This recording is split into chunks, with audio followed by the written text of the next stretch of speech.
جس کو سب سے پہلے مسلمان ہونے کا خطاب اللہ تعالیٰ نے دیا وہ حضرت سیدنا ابراہیم علیہ السلام ہیں۔ جیسے اللہ نے فرمایا ما کان ابراہیم یہودی ولا نصرانی ولکن کان حنیفا مسلما۔ اللہ نے پہلے ہی بتا دیا ابراہیم نہ کہ یہودی ہیں نہ کہ نصرانی ہیں نہ کہ وہ کافروں میں سے ہیں، بلکہ وہ سچے اور پکے ایک مسلمان ہیں جو اللہ کے ہر حکم کے سامنے انہوں نے سر جھکا کر اپنی سچی دوستی کا انہوں نے ایسا ثبوت کیا کہ اللہ تعالیٰ نے بھی ایک دن جبرائیل امین سے کہا کہ ابراہیم مجھ سے محبت کرتا ہے، اور جس کی محبت کی شہادت اللہ تعالیٰ دے اور جبرائیل کو آزمانے اور امتحان لینے کے لیے بھیجے اور خود کہے کہ جاؤ آزما کر دیکھ لو ابراہیم مجھ سے کتنی محبت کرتا ہے۔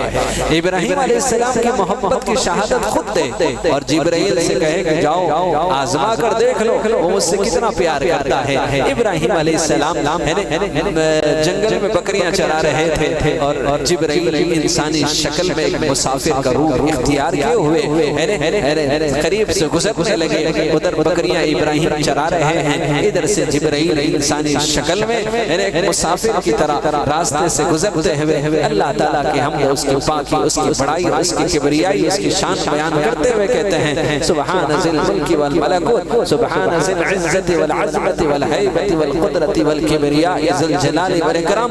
بے شمار اللہ کی حمد اور تعریف بیان کرنے لگے۔ ابراہیم علیہ السلام کے کانوں میں جب اللہ کی حمد اور تعریف جب سنے تو بکریوں کو چھوڑا اور آگئے اس مسافر کے پاس اور کہے کہ یار بڑا مزہ آ رہا ہے، اور ایک مرتبہ ذرا اللہ تعالیٰ کی حمد اور پاکی بیان کرو۔ تو اس مسافر نے کہا کیا دو گے تم؟ کیا دو گے؟ تو ابراہیم علیہ السلام نے اسے دیکھ کر کہا یہ جو بکریاں چل رہی ہیں اس میں سے آدھے دے دو۔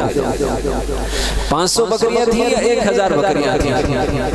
انہوں نے کہا کہ یہ آدھے بکریاں لے لو، ایک مرتبہ کہو۔ تو پھر وہ مسافر جو جبرائیل تھے جو انسانی شکل میں مسافر کا روح اختیار کیے ہوئے ابراہیم کو آزمانے کے لیے اللہ تعالیٰ کی طرف سے چل پڑے تھے، کہنے لگے سبحان ذی الملک والملکوت، سبحان ذی العزت۔ اللہ کی حمد، اللہ تعالیٰ کی تعریف، اللہ تعالیٰ کی کیا کہتے ہیں پاکی اور اللہ تعالیٰ کی بڑائی اور کبریائی بیان کر رہے ہیں۔ ابراہیم علیہ السلام پر ایک غشی طاری ہوتی ہے اور ایک کیفیت طاری ہوتی ہے۔ پھر اس کے بعد جب ہوش آئے تو کہے کہ یار اور ایک مرتبہ پڑھو۔ تو اس مسافر نے کہا اب کیا دو گے؟ بولے بقیہ جو آدھے بکریاں ہیں وہ بھی لے لو۔ پھر مسافر نے جب اللہ کی حمد اور اس کی پاکی اور بڑائی بیان کیا تو اس کے بعد پھر خط طاری ہوئی، تھوڑا سا بے ہوشی آئی، ہوش میں آیا تو کہا کہ یار اور ایک مرتبہ کہو، بڑا مزہ آ رہا ہے۔ تو مسافر نے کہا بکریاں ساری تم نے دے دی، اب کیا دیں گے؟ تو نبی معصوم ہوا کرتے ہیں تو ابراہیم علیہ السلام اس مسافر کی طرف جو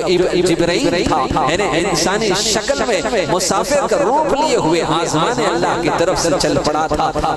ابراہیم علیہ السلام نے ایسے دیکھ کر کہا، معصومیت سے کہا یہ بکریاں تو سارے اللہ کے نام پہ دے دی، ایک مرتبہ کہو ان بکریوں کو چرانے کے لیے تمہیں چرواہی کی ضرورت ہے، ساری زندگی بکریاں چراؤں گا، ایک مرتبہ اللہ کی حمد بیان کرو۔ تب جبرائیل اپنے اصل روپ میں آتا ہے اور کہتا ہے کہ خدا نے تمہاری محبت اور تمہارے عشق کی شہادت اور گواہی دیا تھا۔ کہنے لگے کاش میں جبرائیل نہ ہوتا، کاش میں ابراہیم ہوتا جس کی محبت اور عشق کی شہادت خود خدا دے دے۔ یہ وہ ابراہیم ہے